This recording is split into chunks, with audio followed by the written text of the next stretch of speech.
19 положение гуру-чела отношения. Отличительной особенностью того учения, которое дают владыки мудрости, является гуру-чела отношения. И поскольку в этой области очень много различных искажений присутствует, я попытаюсь своими словами, не прибегая к цитатам из диктовок, рассказать, как я понимаю гуру-чела отношения. Гуру. Гу означает тьму, ру означает свет. Таким образом, гуру – это тот, кто ведет из тьмы к свету.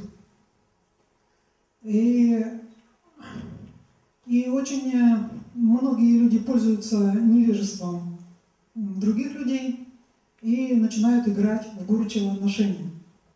На самом деле гуру-чела отношения проходит как бы на нескольких уровнях. Есть наличие учителя на физическом плане. И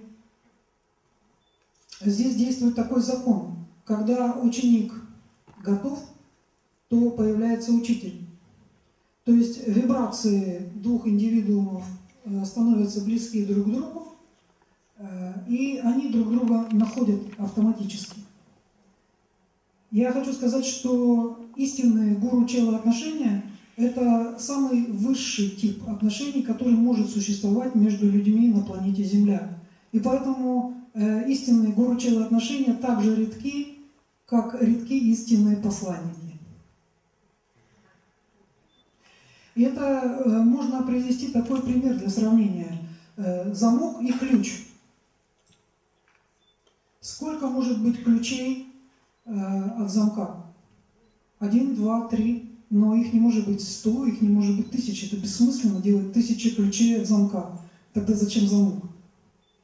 Поэтому это крайне редкий случай истинных гуру-чела отношений в этом мире. И большинство тех людей, которые считают, что они находятся в каких-то гуру-чела отношениях, они, скорее всего, вводят в заблуждение себя и других. И есть различные учения. Вот если мы вернемся к той же Ваджраяне, пути алмазной колесницы, то там получается, что от учителя очень многое зависит. Потому что человек, который прошел этим путем алмазной колесницы сам, он может провести за собой и других. И поэтому очень важно найти этого учителя и с ним вместе преодолеть вот этот опасный участок пути. Но есть как бы немножко менее высокий уровень гуру-чела отношений, когда, да, я хотела еще сказать, что в истинных гуру-чела отношениях требуется просьба ученика, чтобы приняли его ученики, да, и согласие гуру принять этого человека к себе ученики. Это два совершенно одинаковых процесса. То есть один просит, другой принимает. Если один не просит, а другой не принимает, то это неправильно, связь нарушается. Но есть другие промежуточные этапы, когда по какой-то причине человек еще не готов быть учеником. Он не готов в силу неготовности своего сознания. Но он стремится. И тогда Бог как бы дает ему различные, помогает ему на этом пути. И если человек испытывает любовь к какому-то духовному учителю, и он испытывает преданность к этому духовному учителю, и он стремится идти тем же духовным направлением, по которому ведет духовный учитель. И он делает это искренне. И тогда, просто испытывая эти состояния сознания, он получает в свою ауру весь моментум достижений своего учителя. Автоматически. Это происходит просто автоматически. И истинный учитель заинтересован в том, чтобы его ученики опередили его в своем развитии. И тогда это будет говорить об истинности отношений. Есть еще такое понимание, это мы сейчас разобрали отношения на физическом плане. Есть еще такое понимание, как наличие учителя на тонком плане. Очень многие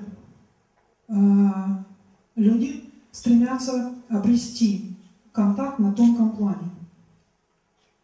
И многие считают, что у них есть этот контакт. Но на этом пути очень много различных подводных камней. Например, я не могла получить учителя на тонком плане без посредника человека, который был в физическом теле и которого я воспринимала как своего учителя. Она имела этот контакт, и я автоматически его словила, просто словила в свою ауру и получила этот контакт. Вот.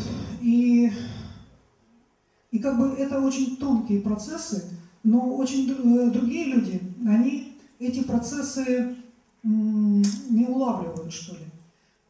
Потому что, ну вот я знаю, ну, на примере расскажу. Одна группа людей, которые все принимали диктовки. Они все, у них такая практика, что ли, я не поняла. Вот просто я с ними общалась, вот они садятся и все начинают диктовки принимать откуда-то. А одна женщина, которая к ним пришла, она как бы тоже хотела принимать, а у нее что-то ничего не получалось. И она испытала желание. Она пожелала тоже с кем-то сконтактировать на тонком плане. И у нее началось. Этот ее учитель на тонком плане, он все время ей говорил, что ей делать. Он поднимал ее посреди ночи и говорил 99 раз вот эту молитву. Она не успевала лечь спать, он ее поднимал и говорил теперь 99 раз вот эту молитву. Она опять ложилась спать. И так он все время ей говорил 24 часа в сутки. И она не могла от этого освободиться.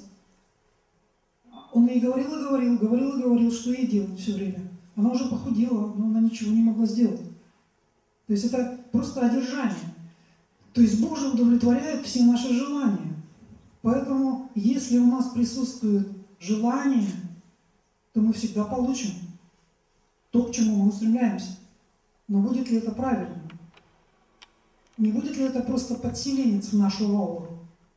И не будет ли нам трудно с этим подселенцем двигаться по эволюционному пути?